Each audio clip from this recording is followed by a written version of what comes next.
Hello and welcome to another edition of Know Your Schools on WISD TV. My name is Dale Caffey. My guest today is the new principal at Indian Spring Middle School. His name is Dr. John Jenkins. And John, let's talk a little bit about your educational background. You're new to Waco, I believe. Yes, absolutely. Thank you so much for inviting me today, Dale. Yes, educational background, I've studied quite a bit, actually, since I guess the late 80s, thereabouts. So I've been involved in education or grad school, undergrad, so forth. I've attended University of Texas system, Texas A&M system. You know, I originally started out in the area of wanting to study business, and then business kind of went to public administration, and then I kind of moved over into education as a field. So yes, I think I went to college thereabouts, probably about 16 years. And then I finally got to the point where, yeah, I finished with a terminal degree, and then I said, I think in 2004 I started working for universities. And so I've worked at Concordia University, UTSA. I've taught as well at Texas A&M. So I've worked at, as a lecturer and adjunct for 3 universities since '04. I think, you know, I've always wanted to be involved in the college setting, so yeah, I've done that for quite a while as well. The college setting, now you're at the middle school setting. Is this something new to you, or is it going to be a change?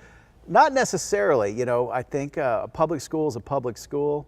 I think, you know, career and college readiness is just that. I think, you know, the expectations in the school setting, all very similar. The grade levels can be a little bit different, as well as the ages of the children a little bit different. But no, I've been in the public school setting for several years as well. Very good. Now, prior to getting into education, though, you have a military background, I believe. Yes, I was, well, I was raised in a military family. Father was Air Force. I've got 3 brothers. One brother was Navy, one brother was Air Force, one brother was Marines. So I was I'm the baby of the family, so I was selected to, I guess, go to the Army. So I went to the Army and I did that.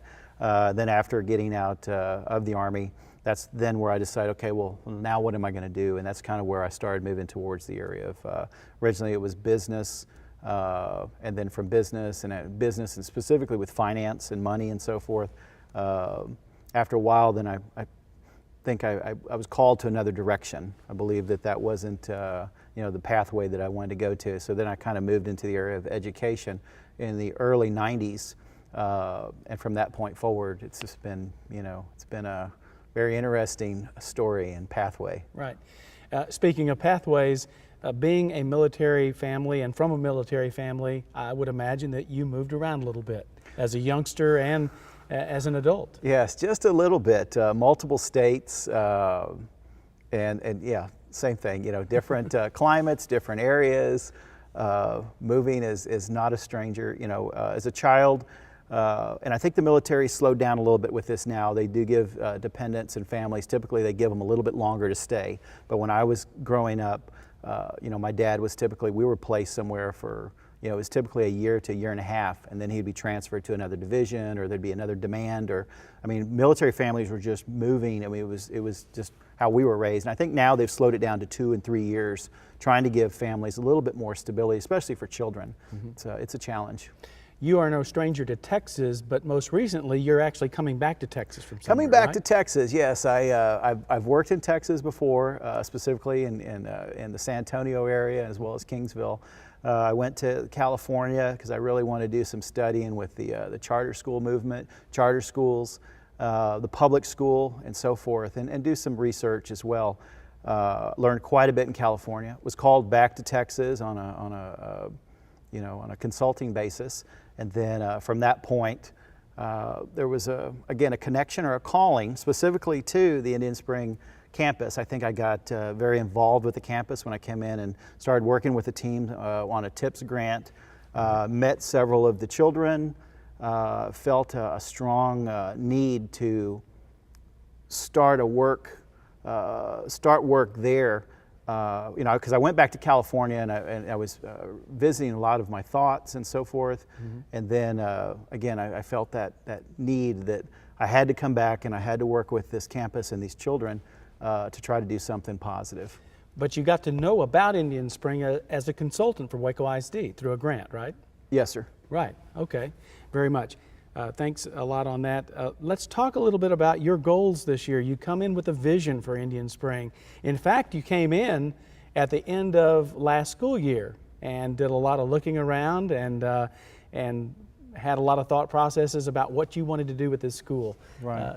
Let's talk about those goals. Yes, thank you for the question. There were certain things, I think, as I got to come in at the end of last year and kind of again, as a consultant, looking at the campus and trying to understand where it was at that point in time, kind of unpack some of the history to the campus, and there's a variety of things to the school, really trying to understand that, but then really trying to get to what do these students need? What's going to move this campus forward? And you know, one of the underlying principles as we were working on this Texas Title I Priority Schools grant was, let's give the students real college and career experiences. And how do we do that? How do you have the funding source, or how do you have the means to be able to take a student and actually get them to experience what you're talking about? It's great to sit in a lecture hall in a classroom and listen to a teacher or adult talk about Texas A&M, talk about, you know, University of Texas, U of H, and the programs and so forth. But it's another when the student gets to actually go and experience this. This morning we had a group in the 6th grade transition camp. One of the questions is I got to meet some of the young students that are coming in for 6th grade. You know, one of those posing questions is, well, what is it that you want to do, and what kind of a pathway are you heading, and what is your goal? And you know, I heard from, I want to be a medical doctor from one student. Another student said she wanted to be a teacher. Another student said he wanted to be a professional soccer player. Another one wanted to be a basketball player. Another one wanted to be a veterinarian. And I said, okay, great. These are great goals, but how do you get there? And that's always the big question. You know, we ask that in high schools. How do you get there? How are we as adults setting up a program that's consistent and a pathway to get that student there? And as we came in and we started trying to conceptualize a program with these young people, that was really the basis or the backbone of this. We got to get you out and into the college setting. We have to have you experience this. So for example, like the student I told this morning on the veterinary program, I said, look, we've got to get you to College Station. I believe Texas A&M has an awesome veterinary program. Right. The young lady that wants to study medicine, I said, look, right here at Baylor Med, this is the place. We've got to get you over here and we got to get you to see this stuff firsthand.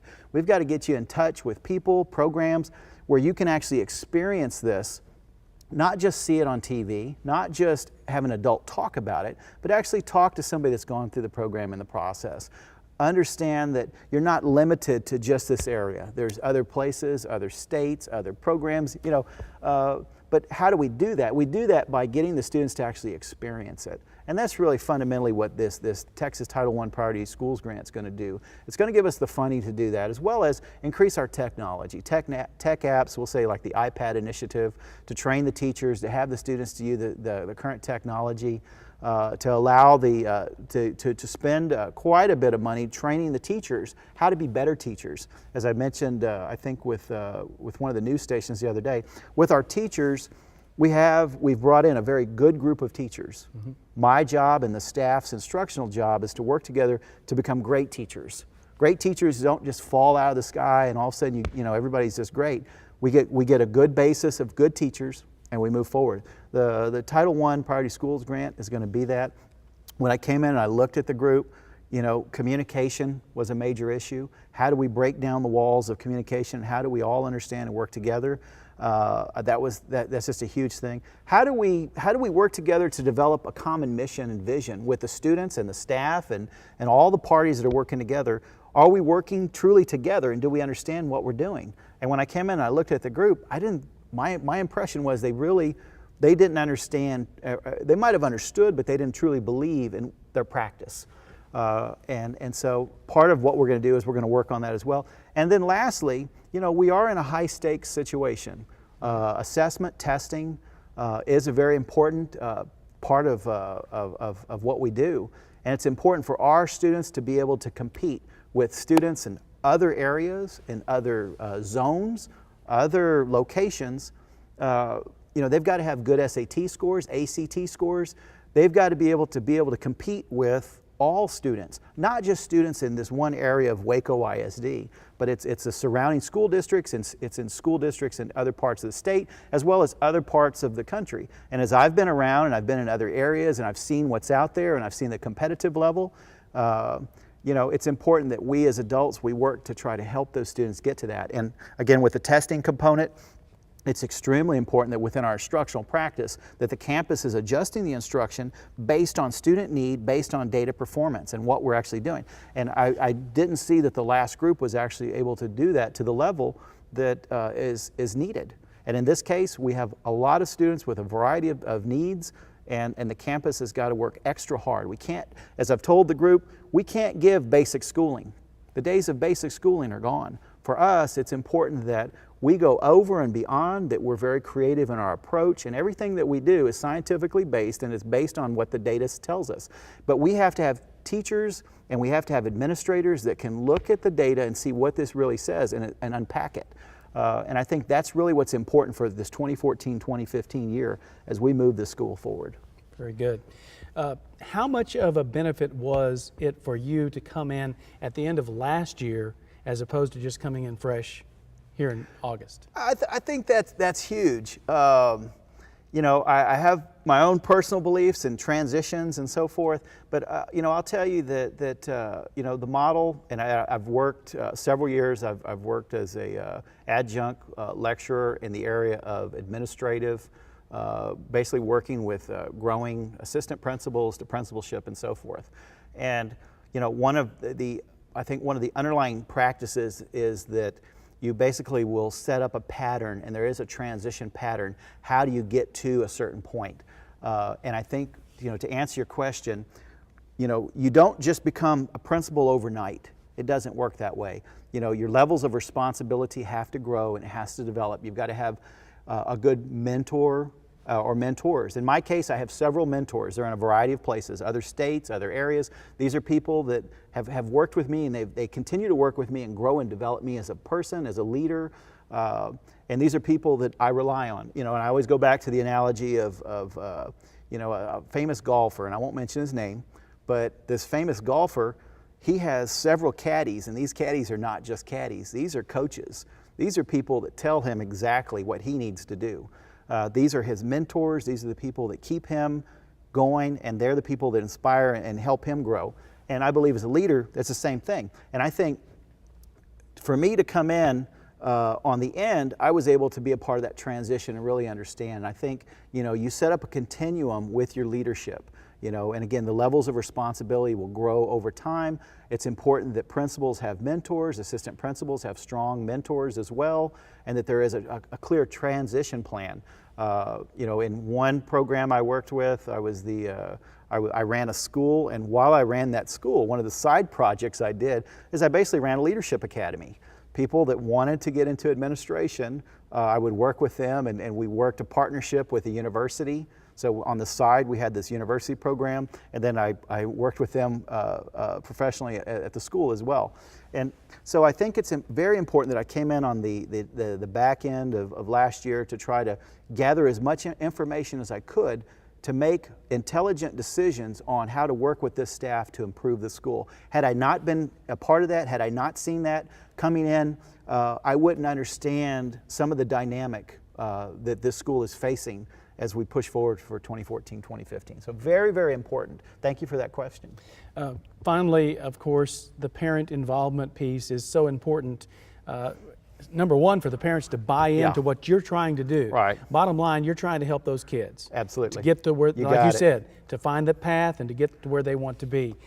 What message do you want to send to the parents as we begin the new school year? Sum it up, give us a chance. That's what it's about. Give us a chance.